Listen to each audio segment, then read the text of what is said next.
So welcome, and today we ask us the question, is the new card Moonshadow any good? So let's take a look at the card first. We see a 1 mana creature, she's black, and she has power and toughness of 7. She also has menace, and she comes into play with 6 -1/-1 counters, and whenever one or more permanent is put into your graveyard from anywhere, she reduces her counters -1, so her strength will rise. So at least if you apply this ability 6 times, she will grow to 7/7. And on the first look, you have to think about what mechanics do we have to trigger Moonshadow in Legacy or any other format. First of all, we have a good resource in form of fetch lands, because fetch lands are or lands are permanents. We sacrifice them to search for our dual lands or surveillance and so on. That's the first kind of permanent type which will activate Moonshadow. The second type is also a land type which is called Wasteland. Wasteland needs to be sacrificed as a permanent and is put into your graveyard. So Moonshadow will grow naturally by just playing lands, fetch lands, and wastelands. So that's good news. The second mechanic is to use some form of cantrips in form of Mishra's Bauble. It's a permanent card because it's an artifact and it will trigger Moonshadow. So that said, Moonshadow can be good. And the second approach is that the card ability is named from anywhere. So Moonshadow can also use the ability of surveilling, and the surveil enabler is Dragonwitch Chandler. So Dragonwitch Chandler, you put the top card, either you leave it on top or you put it into your graveyard from the top of your library. And if you hit with Dragonwitch Chandler any type of permanent card, as to speak, artifact, land, or creature, or some kind of planeswalker or enchantments, so no spells at least, into your graveyard, Moonshadow will grow. So this means it could fit perfectly into a tempo guided shell, and for the first try we want to put it in some proven shell, which is some kind of Delver Grixis shell. So it's Grixis because it's a black card, so we use the Delver shell and replace the Delver of Secrets with Moonshadow. You can also make an argument why trying Moonshadow when we can also use Netogolf. But keep in mind, Netogolf will maybe grow quicker than Moonshadow, but the Moonshadow has a really good ability in form of menace, so your opponent needs at least 2 creatures to block. So it's like a kind of soft flying, which Dragonwitch Chandler will gain with her Delirium, or the old school Delver of Secrets will have with flying. So it's a kind of shadow ability, and it saves us from unneeded blocks from our opponent, and we can make sure to get the damage done and true even if our opponent is fighting on the ground with maybe some Saga tokens and so on. So I'm thinking in theory it's a good try. It's not being said that Moonshadow is a top tier card in Legacy, but I think it's worth a try and try some experience with the shell and the card. And I put her in a Grixis shell, which is a classic Delver shell with some splash to black, because she's a black card. We make some room for the black cards. So in the slot of Delver of Secret goes the Moonshadow. We have to tune our land base a little bit. So we are playing 19 lands, and we split the red and black sources even, because we are also running Orcish Bowmasters. I think it's pretty good. If we are black, we can play one of the best black creatures, and our black and red count is evenly split. So I think 3 and 3 is good, and I couldn't decide whether I want to go with an additional surveillant or I want to have some more underground sea or volcanic island, and so I replaced the 19th land with fetch land, so that we don't have to make the decision for now, but we have to keep an eye whether this is a good decision or not. And on top, because we are Grixis, we can just play one of the best removal spells in the game in form of Molten Collapse. It's an excellent card, I'm a huge fan of it. You can kill any Barrowgolf, Murktide Regent, Chalice of the Void, Tamio as a creature, Tamio as a planeswalker. It's a kind of catch-all card, but it costs 2 mana in form of black and red. But we are Grixis, so we can run it. Then is also the question why we don't play any kind of surveillance. It's pretty easy because on our first turn we want to play a Dragon Witch Channel or a Moonshadow. So we have to be able to just begin the game with either black or a red source, and we don't want to have to draw any surveillance naturally, but we have to keep an eye whether this is true or not. On top, we are running 3 Murktide Regent for Force of Will, 4 days, so nothing special here, really stock shell.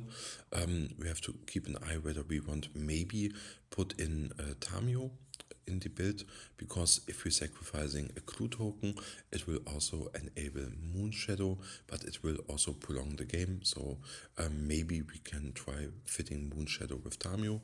I think the approach is good, but for now I want to keep it simple just to get a feel for the card itself, and then we can make tweaks from there. It's just first evolution a test run, as to speak, and we have to see where are the strengths and weakness of Moonshadow. I think you can make an argument for running it into a kind of tempo shell.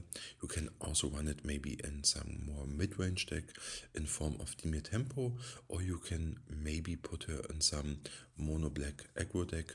I think all those archetypes will suit her really good. And for the sideboard, because we are playing 19 lands, we can afford to put 2 Barrowgolfs in the sideboard, so technology is borrowed here from the Dimir shell. So we are kind of hybrid, is it Dimir shell, as to speak. We are a little bit slower, I think, but we are not that much on the mid-range side, but we have some capabilities in the long game in form of Molten Collapse.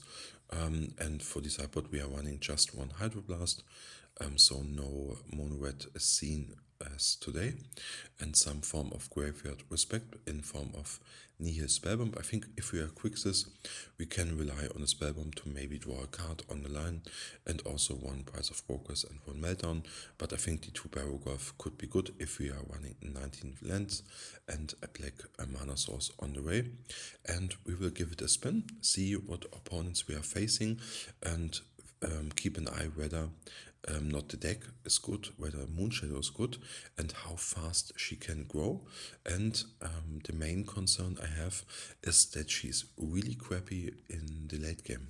So if you are turn 5, 6, 7 and we draw a Moonshadow, maybe empty-handed, I think it's one of the most worst drawn card you can have, and I think that's maybe the biggest downside, because if we draw, for example, a Murktide in the late game, it is pretty good, obviously, but if we draw, for example, a Nethergolf, he will be big anyways, so we do not have to develop the Nethergolf, but we have to develop the Moonshadow, so we have to keep an eye on this one. So maybe she's in the long game more on the sketchy side, but I think it's worth a spin, and we will see how Moonshadow will fit, or how she compares maybe to a Nethergolf or Delver of Secrets, and if she is worth the splash on the Grixis side, because keep in mind we can't afford to run a basic island because our threats don't need blue mana on the first turn, so we are more vulnerable to maybe Wasteland or back to basics or some Blood Moon effects. So that's one of the biggest downside with the three color shell, as for the Grixis side, but we keep an eye on whether how many back to basics and Blood Moons we are running into it. And that's enough, I think, for the intro, and let's get into some games. Okay, so welcome to round of our one. We are on the play and we are playing against a known opponent, but I'm not sure what deck configuration he's running. So we are leading with Dragon Witch Gender. Our hand is fine. We miss a little bit of Days Interaction Wasteland, and our opponent is leading with Manifold Key. This means we are against Mystic Forge. So our hand, at least for now, has no protection. So we have no force of will and no days. So if our opponent is leading next round with an Urza's Tower and Ring or Khan, or maybe not Khan but Ring, we are a little bit unprotected, as to speak. And here I'm applying the second Dragon Rage Chandler and the Ponder, and we found a daze, and we want to draw the bauble so that we can get away of the land between the bauble and the daze. So we bin the Flooded Strand and we keep the daze on top and draw it in the upkeep of our opponent with the bauble. So we have Delirium for now and can attack for 3 in the air and maybe hold our opponent back with one ring to apply pressure in time, because keep in mind we have a third Dragon Rage Chandler incoming and our opponent is leading here with a Grim Monolith, and I'm thinking here it's a fine spot to daze.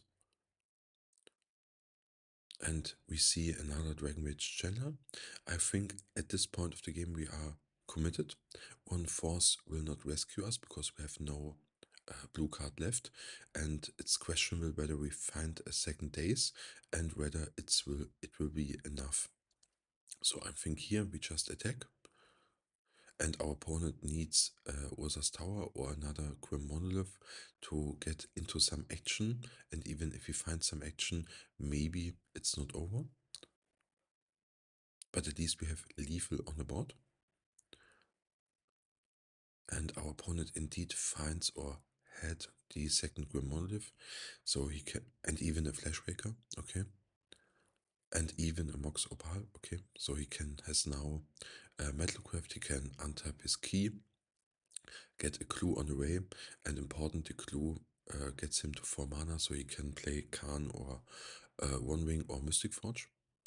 So pretty good interaction by our opponent, but I think there's nothing we had play different. We applied our pressure, we countered the Grim Monolith, and the days, if we kept it back, it would be maybe useless. I'm not sure. And now our opponent is playing the One Ring, has protection, draw a card. So pretty much lights out. We will see. Our opponent needs to find at least one command to get the engine running or kill us next turn, and we have maybe one Bowmaster activation.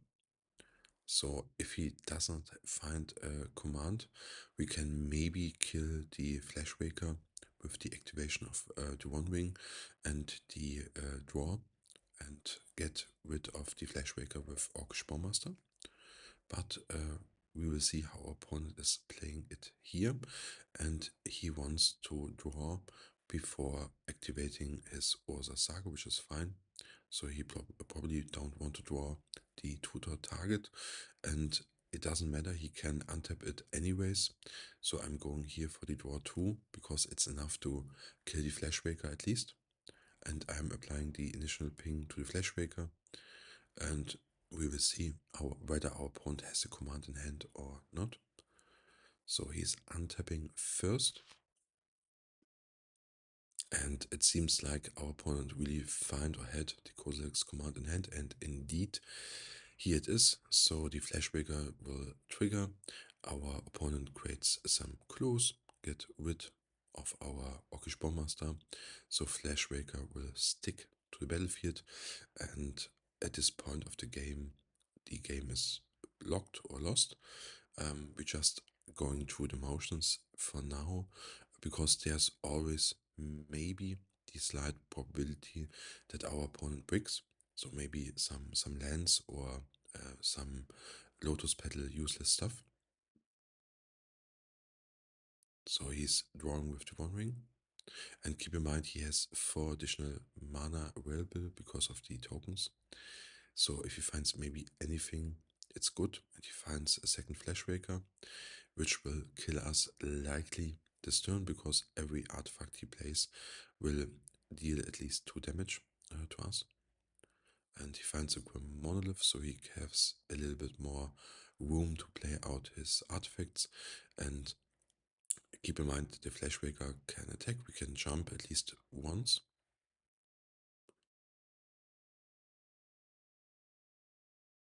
And we see what our opponent is casting here.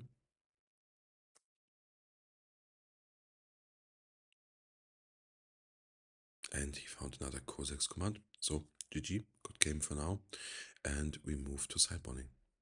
So for the sideboarding, we want at least all of our consigned to memory. Meltdown is really perfect, and also Force of Negation is highly demanded. For that, we trim Dazes. We want to trim at least 1 or 2 Lightning Bolt. We want to keep some in the deck for Flashbreaker. I think Molten Collapse is fine. It kills Flashbreaker, it kills Khan. So I think it stays in the deck. And also I want to bring in the Price of Brokers because it can deal with Khan and Bridge. So I think it's fine, and trimming at least 1 Bowmaster is also decent. So for the starting hand of our game 2, I think the hand is fine. We have some soft protection in form of Force of Will. I speak in form of soft protection because we really maybe don't want to pitch the Murktide Regent, but in emergency case we have to. So, and also we have a Wasteland, which is excellent. Our opponent has a strong start with Ancient Tomb, Grim Monolith, and Lotus Petal. I do not think we want to counter the Monolith if our opponent showed us the Lotus Petal. We want to counter here the outcome, and here I'm going for the One Ring. So our opponent shows at least no key for now. Consign on top, we want to keep, and hope that we can survive the second wave of pressure. But until our opponent finds a key, maybe we are in good shape.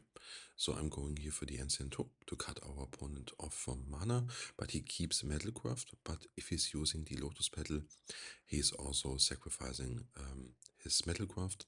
So the Lotus Petal maybe comes in form of City of Traders. We are not going to counter the Disruptive Loot because it's likely naming Wasteland. We have no Wasteland in hand for now, and we really need to keep the consign up for maybe a One Ring, Khan, and so on of Mystic Forge. Our draw is a little bit land heavy, as to speak, and our opponent indeed plays the One Ring. We counter it and take the Surveyor trigger on the way, and hope we find something decent. Bauble, we can either draw it or bin it. The outcomes may be the same, but we want to draw the action spell first. And we found another Dragon Rage Chandler, and we didn't acquire Delirium. So we are pretty wide open here. Our opponent is free to go if he has any kind of action.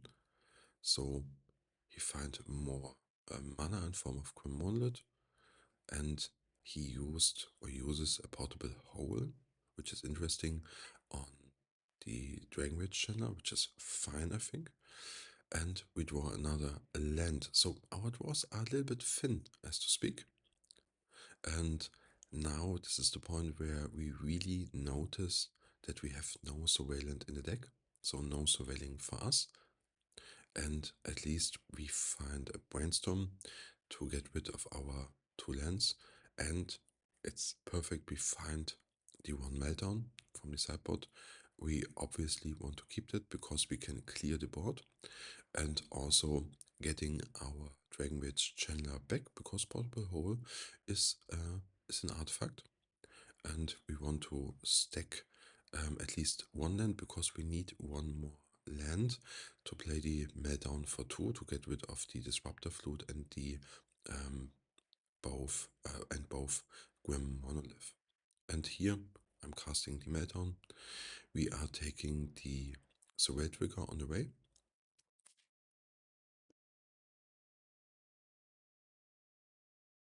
And we found a Price of Brokers, which is really good because our opponent has 3 lands in play, so it's 6 damage. So if we attack this turn once, our opponent goes to 11. with the attack next turn he goes to 5 and the price of progress is lethal. There's no need for playing the Bauble now because we definitely don't want to surveil. We want to draw the price and we have 2 surveil triggers available and there's nothing we can draw into beside the price of progress. And our opponent now has a Kozilek's command, but he plays another land. So if we make the math correctly, our opponent goes to 8, he has 4 lands, and the price is just lethal. So I think our opponent was a little bit unaware of price of progress, but I think it's fine in the league, and it will get our opponent down to 0. And for sideboarding, I think we keep our configuration. I'm really happy with it. I do not want to change anything and submit it again. So now, final game of the match. We are on the draw. Our hand is fine. We have to brainstorm, a ponder, fetchland, and a price. So I think it's really not enough action. I really want to have some form of protection. Consign, force of negation, force of will, those are all welcome. And we have to take a punch here. We mulliganed to 6 and found really no real protection. But at least our opponent had a slow start in form of Candelabra. So we have to develop from here and lead with a ponder to really find something more useless. We saw a meltdown. We didn't want to take it on the tree. We shuffled and draw it immediately again. So classic modo bug for now. But we have no protection at all and see what our opponent is doing. So the worst case is just slamming ring, but he doesn't have the needed land, so he just take it slow with an Ursa Saga. I think for grinding out with Ursa Saga, we have the meltdown, which is pretty good, so we are maybe covered from that game angle. Here I'm leading with the brainstorm because I want to improve our hand. I think the brainstorm can go. We do not need that one anymore because we have a Dragonwitch Chandler, a Ponder, and a Bauble. So we have enough cycling abilities for now. And here we make the decision whether we want to play the Dragonwitch Chandler or the Ponder. I'm thinking we need at least some protection. So we take a look first to see what our opponent is drawing, so a manifold key. And then I think it's fine to go for the ponder. So I'm taking here a really safe route, but we failed. We didn't find any form of protection. We have a blind draw from the bauble, but we have, even if we draw a kind of force, we didn't have a blue card to pitch, but we find a consign. So if our opponent is going for just making tokens, the consign is live, at least for now. But we have to find a window to keep consign open and also clean the board with meltdown. And we have to clean it, I think, for 1, because we want to get rid of the candelabra and maybe the outcome of the Ursa Saga if it has a mana value of 1. So at least we keep our consign up. And we really hope that our opponent is going for a second token, and indeed he does, and he gets a Pithing Needle out of the Ursa Saga, which will be likely naming Wasteland, and indeed it does, so it's fine. So we can clear the board with Meltdown pretty good. And now he's going for the untap, but keep in mind, he's taking every time some damage from the Ancient Tomb, and he's casting a Flashbreaker. I'm not a fan of countering the Flashbreaker because we have a lightning bolt, but I'm really scared that our opponent develops enough tokens from the Flashbreaker, and we can't really deal with the tokens because they are no artifacts. And I really want to wipe the board next turn so that our opponent is left with some lands, and we draw a Wasteland, which is perfect in this situation. And we have to make the decision what land to waste. We have Tower, the Ursa's Workshop, which needs Metalcraft. So I think it will stick to the battlefield or Ancient Tomb. But first we can take a peek at our Surveil to make maybe a more educated decision. And we find fetchland, and I think we want to keep the fetchland because we have Murktide and Lightning Bolt. And here I'm not going for the Ancient Tomb because I think the Ursa's Tower is more scary if he finds the second pair of it, and at least the Ancient Tomb will get him some damage on the way. But you can also make another decision. If we have gone for the Ancient Tomb and he didn't have the pair, he's just stuck with 2 mana. But I'm thinking the difference maybe between 2 and 3 is not that huge, but if he has a more natural land, he has 4 mana anyway. So I think the decision here is really up to debate. I think both logics are reasonable, but our opponent had another Ursa Saga and played the Manifold Key, which we know about because we saw it on the first Bubble Trigger. And for now on, we are sticking to the plan and applying our Murktide Regent. And here, I really don't want to play the Dragon Witch Chandler because she really has no impact for now. She doesn't change the clock. And also, I want to keep the Lightning Bolt up in case of Khan. If we use the Khan, we can bolt him down, or also to protect us from a lattice kill, or to get rid of a Flashbreaker. So it's really the Lightning Bolt is kind of protection here. And keep in mind, our opponent has our Murktide has full power, so the Lightning Bolt even has the ability to finish our opponent off because the Murktide Regent is 8/8. So our opponent passed here and we really getting the match won. So I think a really grindy one. We didn't saw Moonshadow, and I do not think that she would make any kind of difference in this matchup, at least for now and in this configuration. So we are moved to match 2. So welcome to match 2 of our 1. We are playing against an unknown opponent. We are on the draw. Our hand is okay. We are missing a little bit density of threats, but we have multiple brainstorms and fetchlands to fix it. And our opponent shows us a back to basic. So really bad news for us.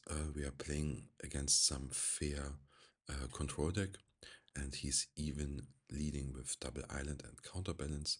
So we have to make an emergency brainstorm, and we can't really afford to counter the counterbalance because we have no hard counter for back to basics besides a days. So we have to pass here and hope our days will get it done. And our opponent is playing instant Anasat instead, and we can bolt her easily down, so no need for emergency brainstorm and so on. And the counterbalance reveals another back to basics. So we have at least to fight against 2 back to basics. So pretty bad news for now. And here I want to apply at least 1 threat in form of the new card, Moonshadow. And we will see how she will feel. I think it's the first time in this one that we cast her. So we make our brainstorm, Molten Collapse, and Moonshadow can be gone.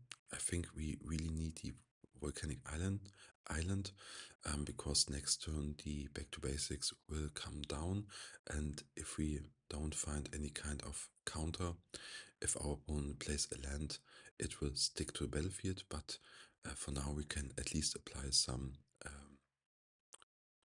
abilities or triggered abilities in form of Dragon Witch Chandler and Moonshadow. And at least we triggered Moonshadow, I think 3 or 4 times this turn. So she is 4/4 for now. So kind of serious threat. I do not think the menace will matter in this game.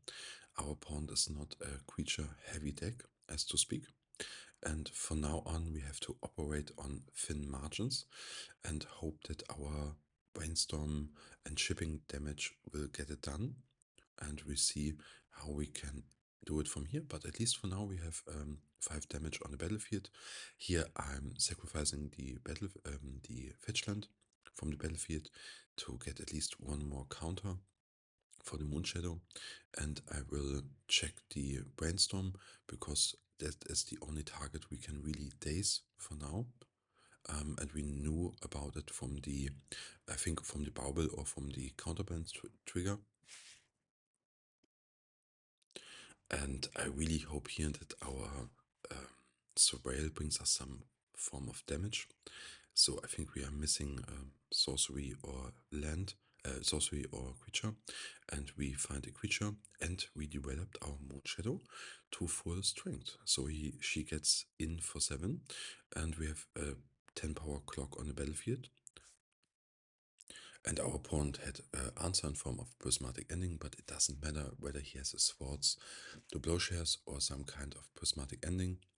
And we really hope that our Dragon Bridge Chandler will get us here over the finish line, but our opponent applied some form of clock in form of cryptic code, so he can bounce it for 2 mana. And here comes the bad news. Our opponent find a Teferi, which can bounce our creature. I'm not going to brainstorm here in response, because our only out is Murktide Regent from the top. And keep in mind, we have no lands left in our deck. So the volcanic islands are all gone. So if the Dragon Rage Chandler will be countered, I can brainstorm for sure, but then we have no fetchable lands left in the battlefield, and our opponent countered, I can brainstorm in response, but we have no colored lands left in the deck, so we can concede from here. But I think it was a close game. I think we fought really good against or through the back to basics, at least with this configuration. Molten Collapse, 1 Wasteland can we trim. We want full Pyroblast, which is clear. And then the main question is whether we want at least some hard counter against Teferi, maybe Jace. But for now, I'm just, because we are on the play, staying with the Daisies. I think on the draw, we maybe want to swap some out for Force of Negation, but it's up to you and up to your liking. Our hand is fine. It has no really turn 1 power, but I really don't want to mulligan in a control matchup, because every hand card will matter in the long run, and at least we have some baubles and ponder to develop our game plan, and our opponent is not known for being fast, so we have some time to develop our board state, and at least we have for now a Bowmaster and a Brainstorm available, and we will check the water with our Bowmaster and see whether our opponent wants to counter or spend some removal on the Bowmaster.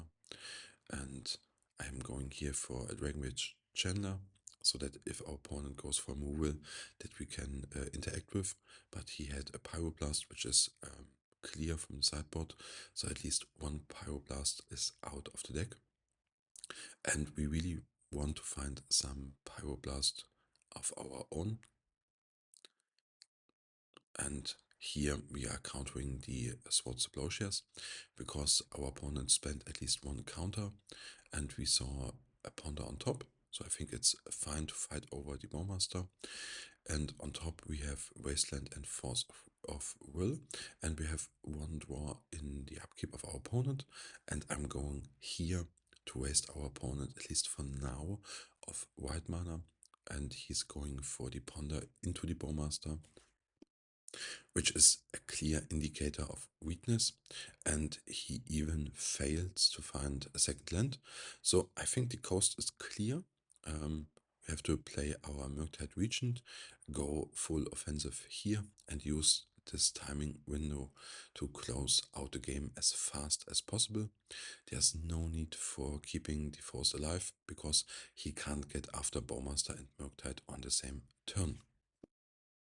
And for sideboarding on game 3, I really want to trim some Daisies for Force of Negation to counter some Teferi. We saw Jace counterbalance.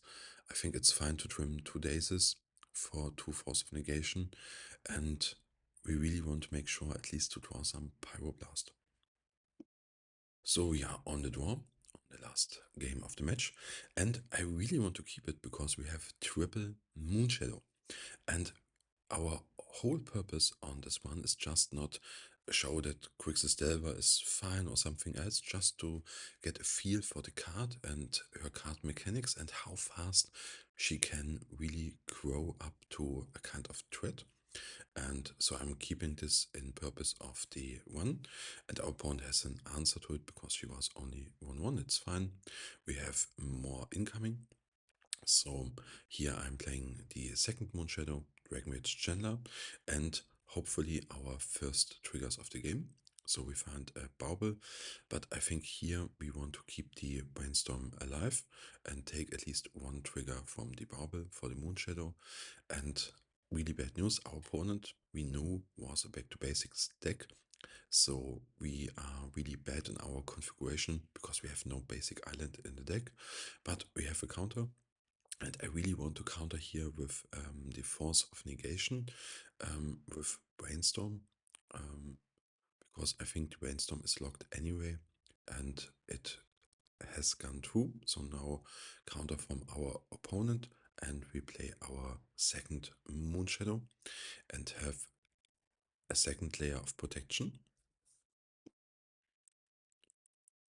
And here I'm going for the Brainstorm because I think it's maybe a sign of weakness, and I'm binning the Force of Will and hope it will slow our opponent down. But he had a Snapcaster to get back his fire magic, and it will kill our Dragonwitch Chandler and our second Moonshadow. But at least it grew our Moonshadow at least for 2 counters. So she's at least 3/3 for now. And I think this is the board state which I mentioned in the intro, that I'm really feared of that Moonshadow on the type of mid or late game has no value on her own. She can go +1 if we draw a card like a fetchland, but on her own she cannot develop any kind of strength, and our opponent has a second Snapcaster, not for playing some spells, just to block her down.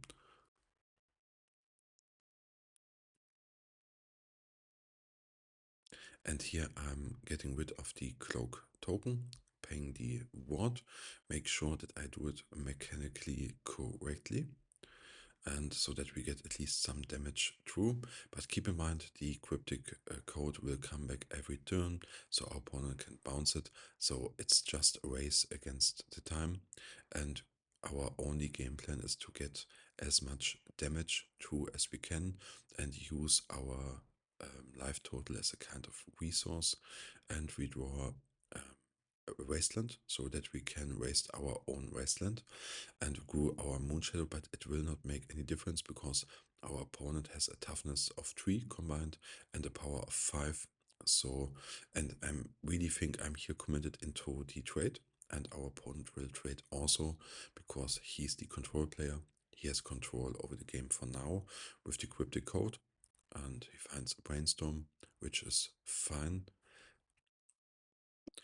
And we really would like to draw any kind of action in form of Murktide Regent, or even a Pyroblast would be good, but we get punished, we draw another Wasteland.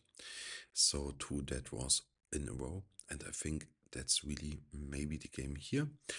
Our opponent is playing nothing because he's telling or signaling Force of Will hardcast. So we keep in mind that our opponent has at least a hardcast Force of Will in hand, and we are thinking too. So we are playing Ponder, and we waited the turn that our opponent can't force us, and now we have a timing window to apply some spells. We can test the water with Brainstorm or Orcish Bowmaster, and I really want to make sure that we cast our Orcish Bowmaster at the end of our turn, so that we have the full option in maybe blocking or making other choices.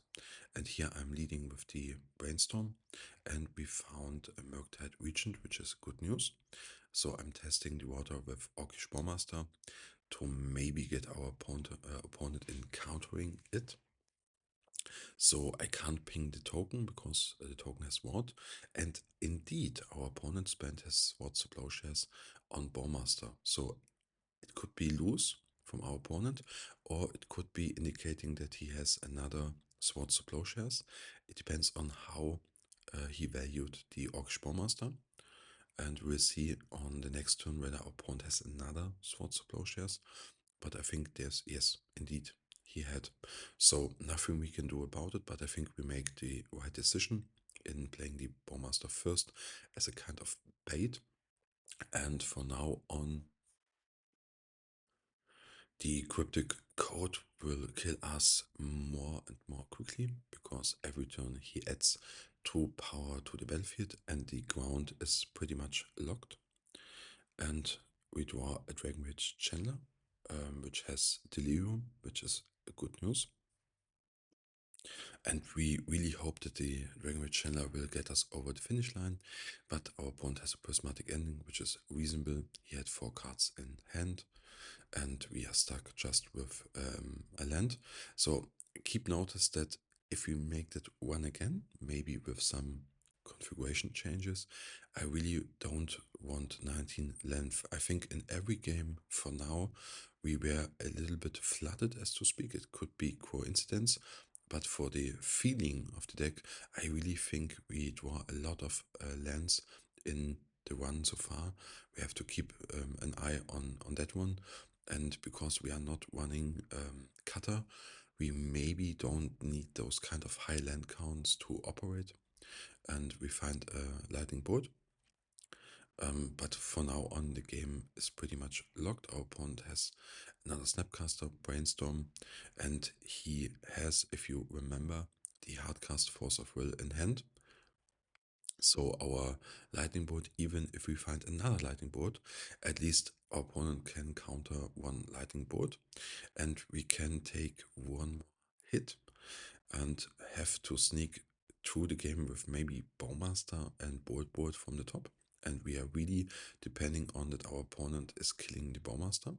So we can make 1 jump block so that we are not dying. It doesn't matter whether we block the token or the Snapcaster. So I'm going to blocking the Snapcaster because the token will at least trade with the Snapcaster. And here I'm going to cast the Bowmaster because it could be lethal if we draw another board, because we know our opponent has at least 1 Force of Will hardcast in hand. And our opponent is going to let the Bowmaster resolve, which is absolutely the correct decision. So I'm going to attack and hopefully our opponent does something. So no for now. And we have a Bauble and we really need sure to draw a second lightning bolt from the top. And we find a Brainstorm. So I'm casting the Brainstorm. And our opponent has a Pyroblast. Okay. So he has Force of Will in hand, so our only option is to wait that he maybe casts the drawn counterbalance, and even then he has enough mana, so I'm going to waste the Vista, but it will not change something. Our opponent had the indicated Force of Will in hand, and he even has a Blue Elemental Blast, as a second layer of protection. So the game is over. I think really interesting and I think at least grindy one. But anyways, let us move to match 3 of the run. And we have Moonshadow in hand, and I think it's a keep for this one. Every time we have a Moonshadow, we have to keep it because we want to try out the new card. Our opponent is leading here with Surveillant, so we are invited to Wasteland our opponent and see what we here up against. It could be some form of maybe black-red aggro deck or some form of energy or goblins, or there could be also, I think, maybe some kind of storm, but I do not think they would run a right mana source. And we saw a Guide of Souls, so some kind of energy confirmed, so it could be Mardu Energy for now. And our opponent is playing Voice of Victory, which is fine in this matchup. We really don't care for now because we do not want to spend any instance in our opponent's turn. And now we make the decision how we want to handle this one. I think going for the Brainstorm first is fine because I'm always a little bit scared of maybe Bowmaster, and I'm thinking here just wasting the right mana source and growing our Moonshadow is fine, because if he does not find any kind of Guide of Swords, the token will not matter that much. And our opponent found a wasteland of his own, and he's going with a Goblin Bombardment. Okay, so that is maybe the red splash 4 besides the Raptor. So this could be really get out of control, because he can now sacrificing his 2 token, which it will generate every turn, and at least improve his clock speed, and even has some form of shock effect to get rid of maybe some creature. So our second Moonshadow is in danger until we can deal with the Goblin Bombardment, which we can't, but we can deal with the Voice of Victory in form of Lightning Bolt and grow our Moonshadow on the way. And so far, I'm really satisfied with the grow speed of the Moonshadow. I think it is decent, and with some kind of fetchlands and baubles, they are always a decent size. But I'm not really convinced for now that it's maybe better than a Nethergolf, but she has the ability to go over the top. And here comes really bad news. Our opponent found Ajani, and with the Goblin Bombardment, he can flip his card. And the really scary effect is that if he has a red permanent, he can generate a cat token and apply X damage, where X is the number of creature. So if we can't deal with the Ajani Planeswalker with a red permanent, he really can overball us really fast. But at least for now, we have a good removal in form of Molten Collapse, so we can at least get rid of the Ajani, and our Moonshadow grow to full size, which is really noticeable. So I think the grow speed is fine in this configuration. So it's not a bad card for now. For now, it's better than a Nethergolf. So I think it's from the power level maybe between a Delver and Nethergolf. It depends on. It has the late game issue as maybe a Delver of Secrets or even more, but it has the ability to go over the top.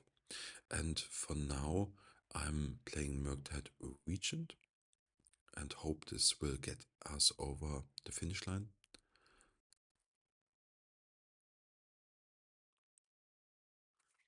So things are looking good, at least for now. We have a Murktide, another Murktide incoming.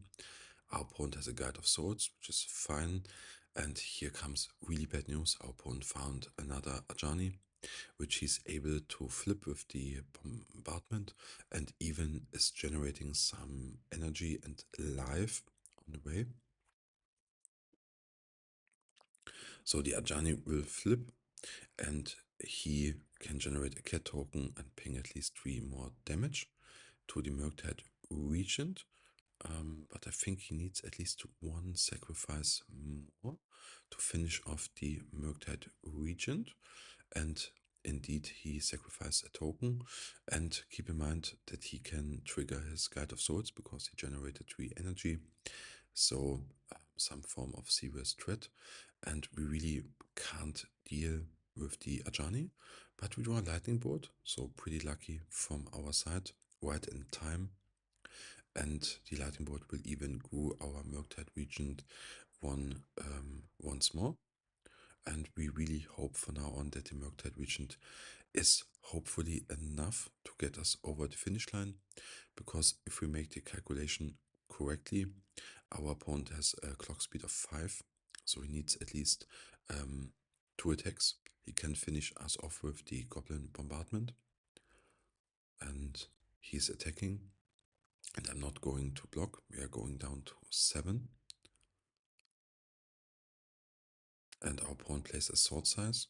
He's going down to 6. So we draw a wasteland. We can apply the wasteland, which is fine. And if we attack our opponent goes to 1. He attacks us for 5. We are going to 2. So even if he draws a creature, it's not enough. We stay at 1. Besides, maybe he draw. I think the only out is some creature which generates a token, Ajani or Raptor, as to speak. Oh, okay. He found the Orcish Bowmaster, which will generate 2 creatures. Okay, so really lucky from our opponent's side, but I think we played well, at least for now. So for the sideboarding, I really want to get rid of some Force of Wills, and we want only to bring in Barrowgolf because it's a grindy matchup, it's a creature matchup, so Barrowgolf is fine. We want to keep the full dazes because we are on the play, so daze will come in handy, and our hand is decent. We have Dragonrage Chandler, we have a Daze and a Bowel and a Ponder, so there's nothing more we can ask for. And I'm applying here the trigger, and normally I would bin the creature, but in sake of the run, I really want to keep the Moonshadow around because we want to test her. So I'm willing to taking the risk in not flipping, as to speak, the Dragonrage Chandler. But it will not matter. Our opponent is Swords to Blow sharding it, and I want to fight over it because Dragonrage Chandler will grow our Moonshadow. And for now on, we have to play our Moonshadow, but we have to fetch Underground Sea for it, so no additional fetch land remaining, at least for now. And our opponent found a wasteland, and he plays an Ajani, which we would like to daze. And we bin the Murktide Regent, so we achieved our Delirium and grew our Moonshadow on the way, which is fine. And here I'm leading with the Volcanic Island in case our opponent is wastelanding us. And we see another Ponder which can go into our graveyard, and this one we can shuffle. And we find another Bowel, so another Delirium trigger. Brainstorm, we do not need a second one, and trigger our Moonshadow once again. Our opponent will draw a land, and at least our Moonshadow has now the size of a Delver of Secrets, or the same size as Dragonrage Chandler. So I think really the grow rate of Moonshadow is fine. And our opponent found another Ajani, which he can protect by Carakas and bounce him or her. So I think the decent line would be wastelanding first the Carakas, that maybe our opponent is bouncing Ajani and grew our Moonshadow, and our opponent agrees in doing so. And for now, our opponent can't block, and we get at least 6 damage in the air and play our second Dragonrage Chandler. So I think there's no comeback for our opponent, and he agrees. And for sideboarding, I want to switch 2 dazes for 2 Force of Will, and I'm really willing to taking in the Hydroblast because we saw Goblin Bombardment and we can't really deal with it in a good manner. And I'm also trimming third days, so we are running at least 1 days, which is not optimal, but I think it's the way how to play it on the draw. And our hand is fine. We have a little bit more lands than we need, but we hope that our brainstorm will fix that one for us. And we have a wasteland and lightning bolt available to us. And here we have the decision. We have 3 options. We can either play the wasteland, lightning bolt, or Dragonrage Chandler. And I'm going here for the so-called safe route and getting rid of the Guide of Souls, because he can really get out of hand really quickly. And our opponent is wasting us, which is fine. We have enough lands. And here I'm taking the opportunity to waste even our opponent, because the cat alone is not that scary. She's only scary with the Guide of Swords.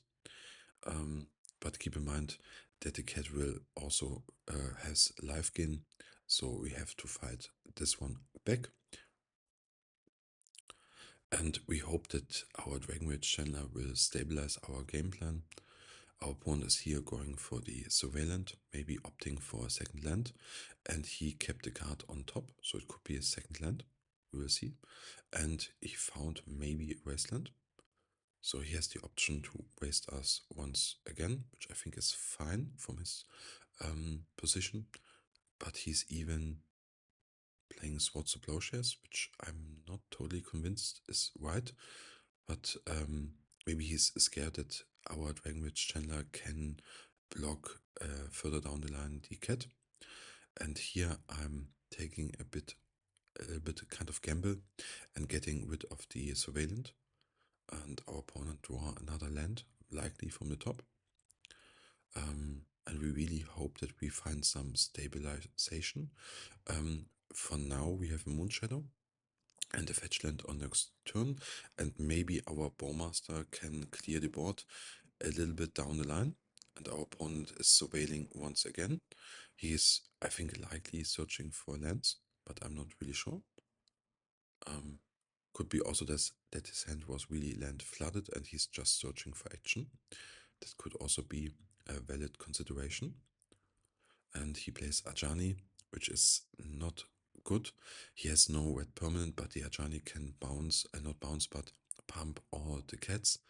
So it's really hard to fight against this kind of board state, because the cat really generated more tokens than we can likely handle.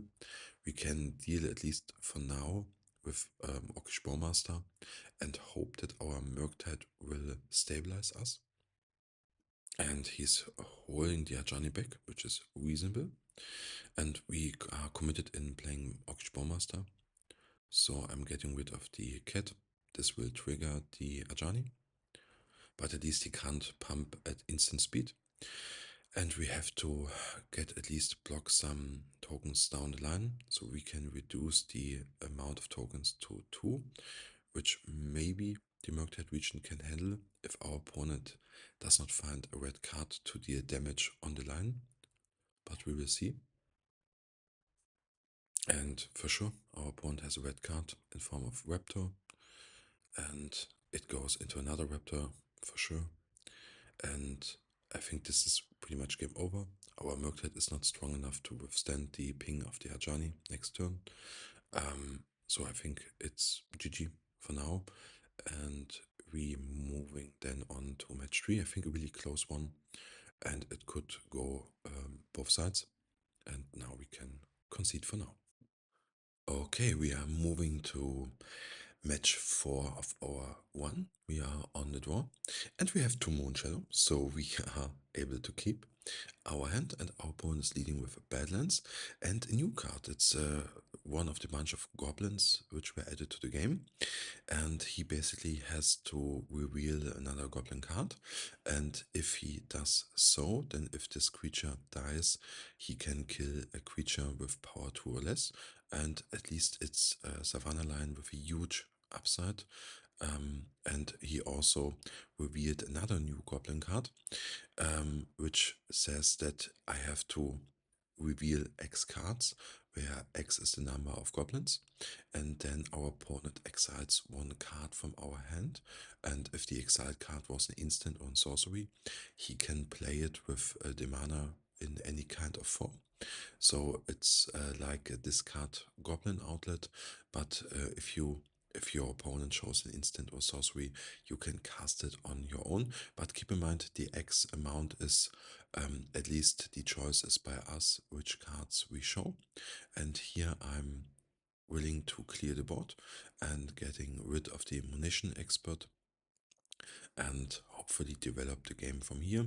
So the trigger will apply, our Bowmaster will die, and our opponent has a Cavern of Swords, and here comes the second new cards, the Taster of Wares, as to speak, and it can't be countered. And here I'm going to show our opponent the Murktide region because he can't cast it, and I think the Moonshadow has more value, or the multiple copies of Moonshadow, and we will see what we do from here. We cast at least our Moonshadow. I think this one is set. And then we have the option for either going Moonshadow Dragonwitch Chandler or just Molten collapsing the creature. But I think the creature now is not that scary.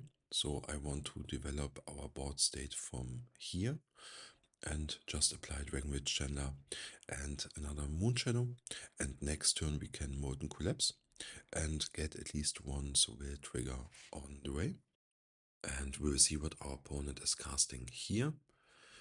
And he's playing a Birthing Ritual, which is an enchantment. At the end of our opponent's turn, he can sacrifice a creature, look at the top 7 cards of his library and can put a creature with mana cost X plus 1 onto the battlefield. So it's like a birthing pot. And here we have another new card, which is a kind of flip side goblin. He has a menace, and on the beginning of his main phase, he can flip him around. And the first side, so the black side, as to speak, when he comes into play, or when he transfers, he can take a goblin card from his graveyard and put it back onto his hand.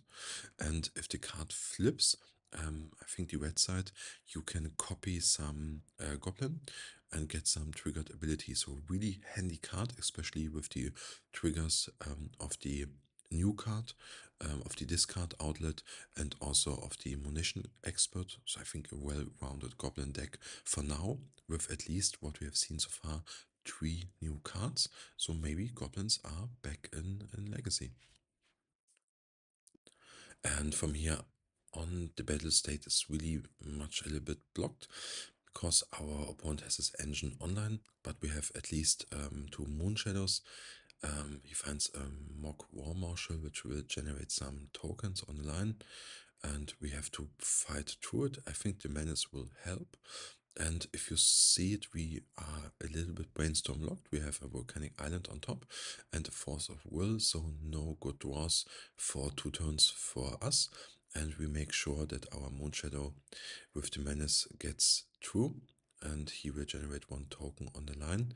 I'm taking here the risk that the Goblin Lackey can bring in some Goblin cards into play, because I'm thinking time is not in our favor, and our opponent draw a Goblin Bombardment, which is a card which is really scary. He can sacrifice his token and deal some damage either to us or some creatures.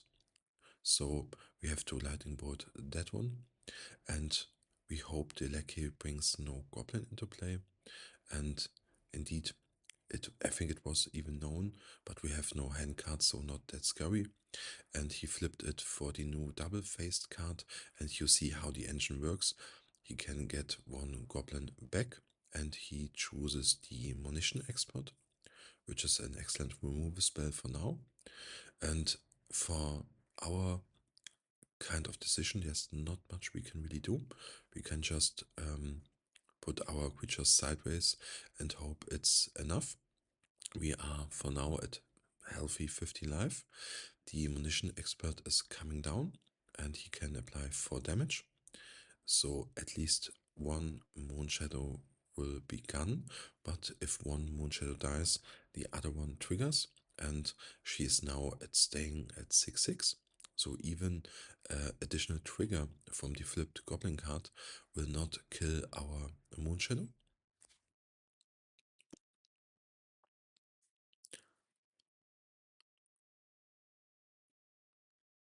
But our opponent is going for it anyways, and I'm thinking he's going to sacrifice the token, but we will see. I'm not sure how it will work. Okay, he brought a Goblin Bombardment into play with the Lackey, so that's really scary news. But keep in mind, our creature has menace, so he needs to sacrifice the token and get one of the flip side creature, the exile creature, on the battlefield. For now, it doesn't matter because he has to block with both of them. We draw the known volcanic island. Our opponent has to block with both creatures. And in theory, on the backswing, we are not dead for now. But our opponent can flip his goblin either ways and get a goblin card back from his graveyard. And he has the hasty creature. So he only needs to draw a land to kill us. And indeed, he found a land. And now we are dead on the backswing. But I think it's a really close game, and I think Moonshadow was fine. But we also saw the power of the new 3 Goblin cards, which were added with the edition of Lorwyn Eclipsed. We saw the little one, the black one, we saw the flip side creature, and we saw the hand disrupting black creature. I think all cards were pretty good. So for sideboarding, we want Barrowgirls and Hydroblast, and we are on the play. So we can either cut Dazes or Forces, It's up to your liking, but here I'm thinking I make a split. I cut 2 forces and 1 days. I think days could be handy. We saw no Aether Vial, and force is also a good card, but it's a really grindy matchup, and our opponent has a really strong engine of recurring his cards. So we have to make some, we can't spend forces loosely, as to speak. And here we have a good hand. We have Brainstorm and Double Lightning Bolt. We only need 1 land to get into the game, and we found an Underground Sea. So we have at least Moonshadow, Orcish Bowmaster, and Lightning Bolt online.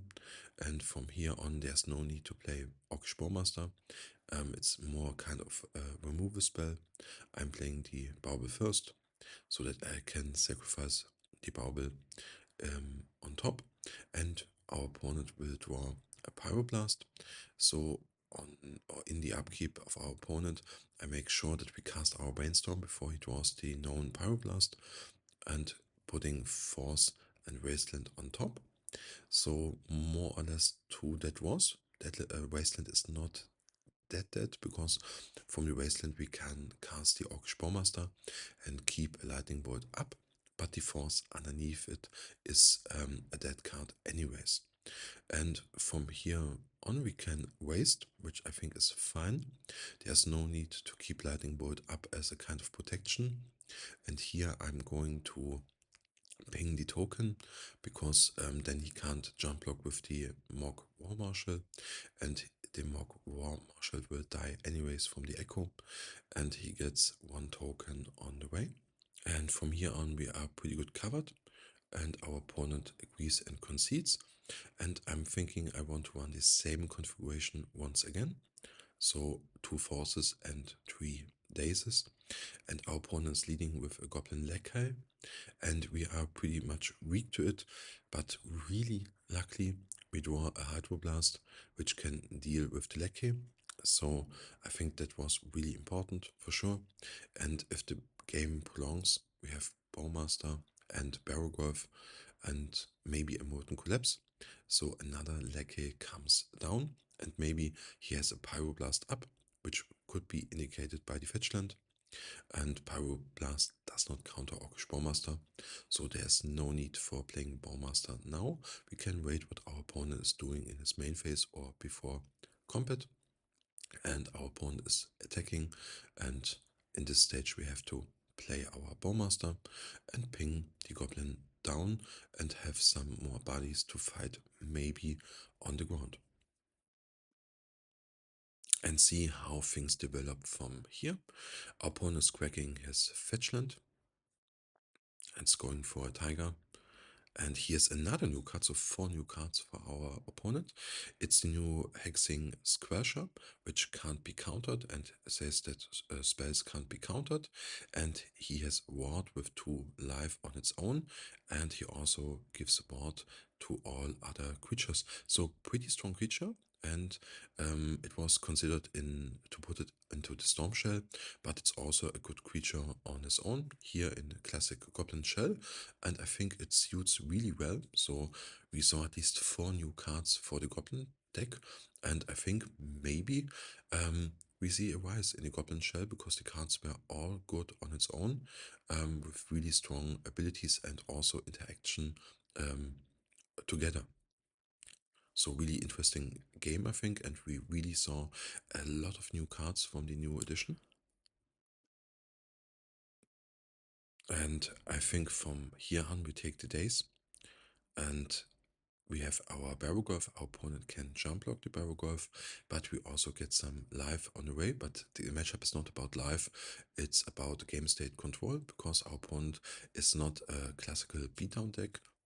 This Goblin Shell is running 2 engines, like the Birthing Ritual with the engine of the getting more and more valuable goblins, trigger the goblins. So it's more about game control than just a classical aggro build, but I think the Barrowgolf will also help on the line. The life gain give us some breathing room to develop our own game plan, and also our opponent is stuck here really hard on 1 mountain. So I think the game is pretty much locked. We have days, we have Force of Will. Our opponent misses out on Cavern, So I think really unlucky for our opponent here that he's stuck with one land, and we are playing Moonshadow because it's a new card. Just for the motions, it will not matter that much. The Barrow Golf just take over this game, and maybe we see for the last action a new card, but it's Munition Expert. From here on, we can just counter it and get over the finish line. So, welcome to our last round of the one, and we want to try out the new card Moonshadow. We are on the draw. Our opponent is opening with basic Island Tamio, pretty strong, and unfortunately we have to lightning bolt her, and hopefully our opponent does not want to daze, and he does not want to daze, or maybe he's not wanting daze. We will see. And he's playing a basic swamp and a reanimate. Okay, so I'm going to counter the reanimate because we can't really deal with Tamio for now. So I'm thinking maybe we are playing against some kind of Dimir reanimator with careful study maybe, and some reanimator creatures. So maybe Molten Collapse can be good. But for now on, I want to lead with our Moonshadow. And unfortunately, she's just 1-1 for now. So hopefully we can fight from there.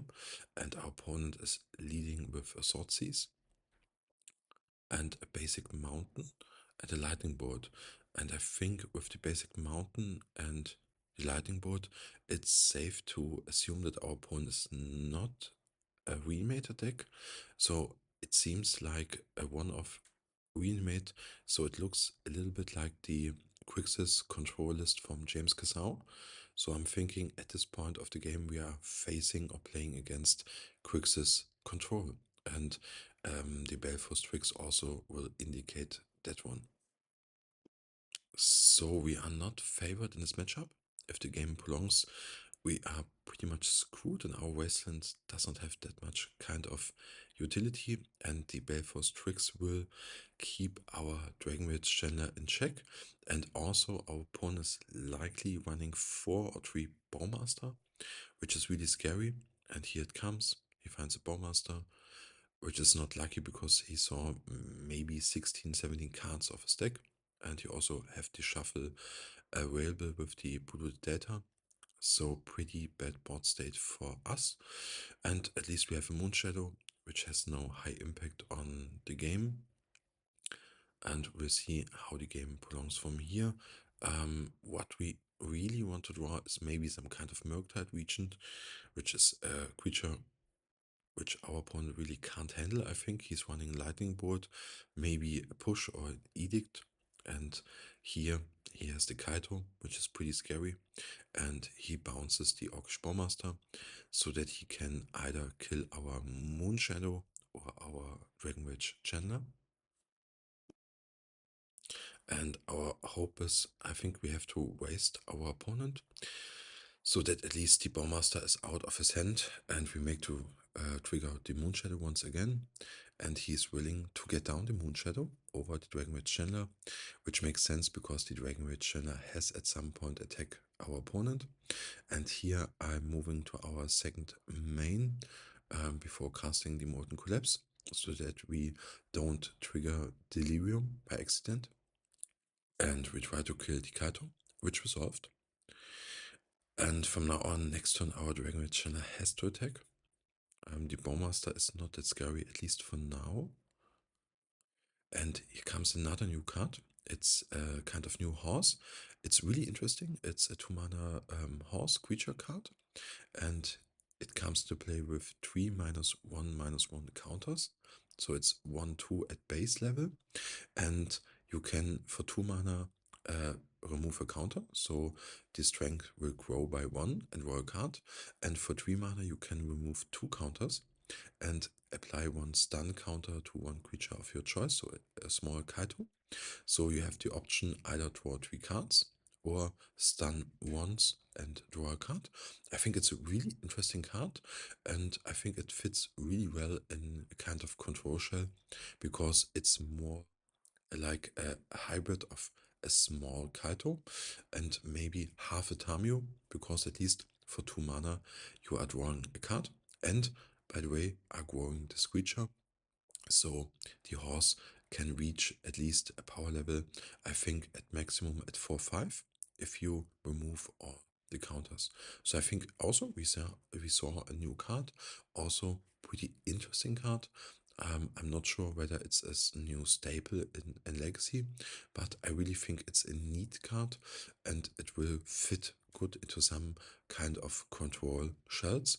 But from the board state wise, we have no chance and concede game 1. For sideboarding, we really want to get rid of Force of Will and taking our Pyroblast and Hydroblast on the line, because we saw a red splash for Lightning Bolt, maybe Kulagan's Command. And I also want to increase the density of threats, so I'm taking 2 Barrowgolfs with me. And I'm not a fan of days. You can also make an argument for cutting down on wastelands, but because we bought the Barrow Golf, I think it's fine. And I want to keep with me to Nihil Spellbomb. In maybe our opponent is running Murktide Regent or Snapcaster Mage, and at least we can maybe cycle a card on the way. And here we are just starting with our Moonshadow. Our opponent is not starting from a basic island, so no respect for Wasteland. And our Moonshadow will grow by 1. And from here on, I think we just bolt the Tamio and attack. We have 2 Molten Collapse, which is not ideal, because we want to have at least some maybe Ponder Brainstorm, but we'll see whether our opponent has a Orcish Bowmaster or not, or maybe a Baleful Strix. And he's playing Reanimate again and is flipping the Tamio.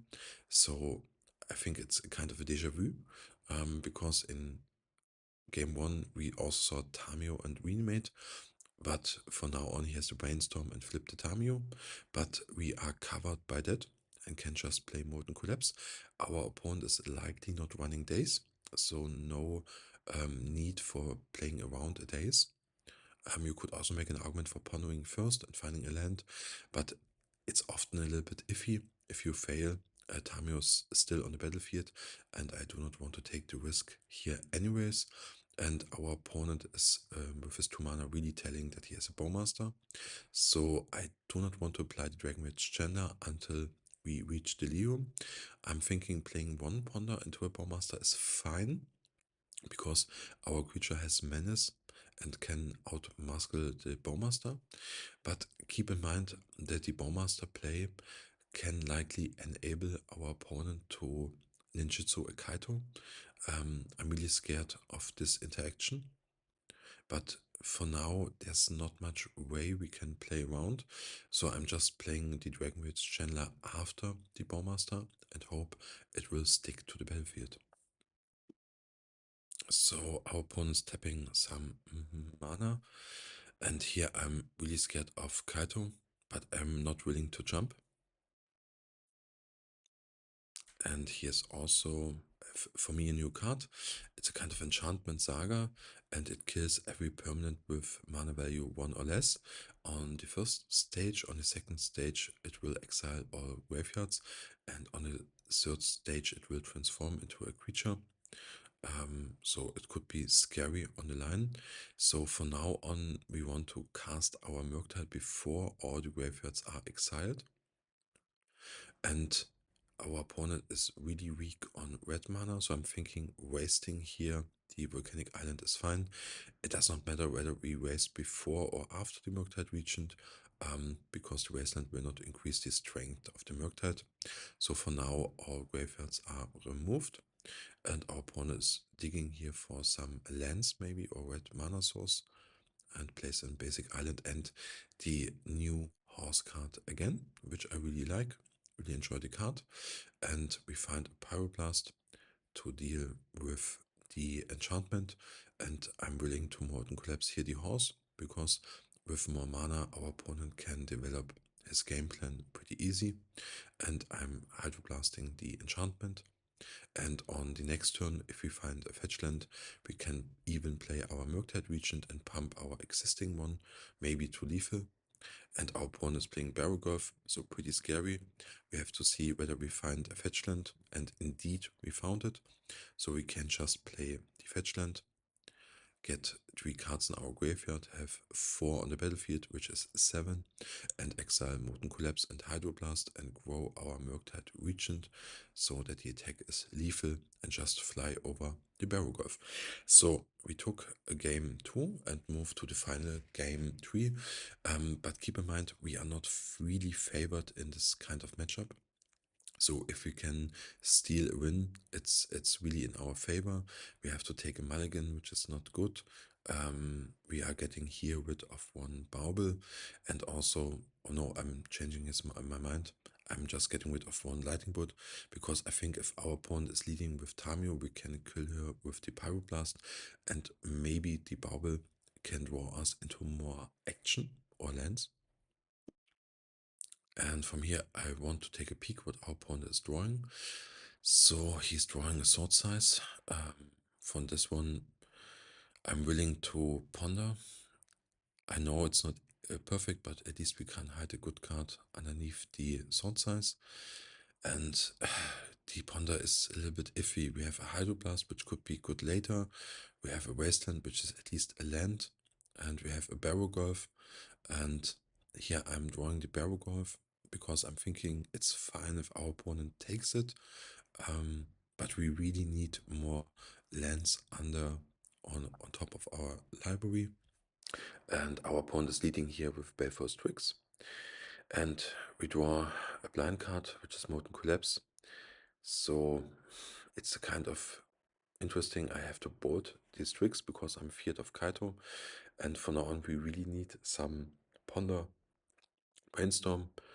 We see what our opponent takes with the sword seize here.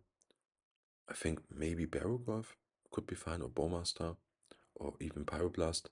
And he's going for the Pyroblast because it's a card we can cast, at least for now. And this means that our layer of protection is gone. And we failed with the draw. We draw a Moonshadow, but we have no black mana. So that's an upside if we are running a 3-color deck. So Grixis comes always with a kind of cost. And here I thought I can counter it with Hydroblast, but no. The Pyroblast is gone and we are remaining with a Hydroblast. So we really need for now a black mana to play Molten Collapse. And we failed and the game is over from here. But I think also a pretty close game. It could also go either ways. So our losses were always tied with 1 to 2. And I also can see change in the future. For some conclusion time. How good is Moonshadow really? I think we had some interesting situations where she really grow fast, especially if we have multiple copies in the early game. I think one weakness was that we often have to decide whether we want to fetch for black and or red mana. And I think overall she didn't make quite a difference. She had some fighting power to prolong or block the game, but I think it's not as good as maybe a Nethergolf, because we really have to develop her, spend a lot of resources, maybe keep a bauble in our hand. So if we spend the bauble just for the Dragon Mage Chandler, and especially if we have to fetch first a black mana source, then we can't trigger her on the second turn because we have to play her on the first turn naturally with black mana and then we have to fetch again. So I think there's some overcomplicated mana source things with the 3-color shell. So maybe she's function more in just a 2-color shell. I can see it just with red and black, maybe just in mono black aggro deck with some Dragon Mage Chandler, for example, or maybe up the count of baubles. That's one way.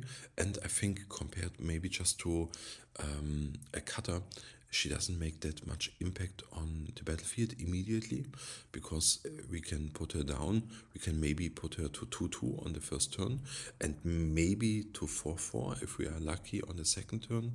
And I think it's not overall that scary, but I think I want to make at least another one, maybe with some Tamios, because I'm thinking if we draw her in the late game and we had an early Tamio and maybe stacked some clues, so Moonshadow has some value with cracking those kind of clues. So I think naturally she can grow really well with Tamio, and also Tamio can be put in some Demir shell.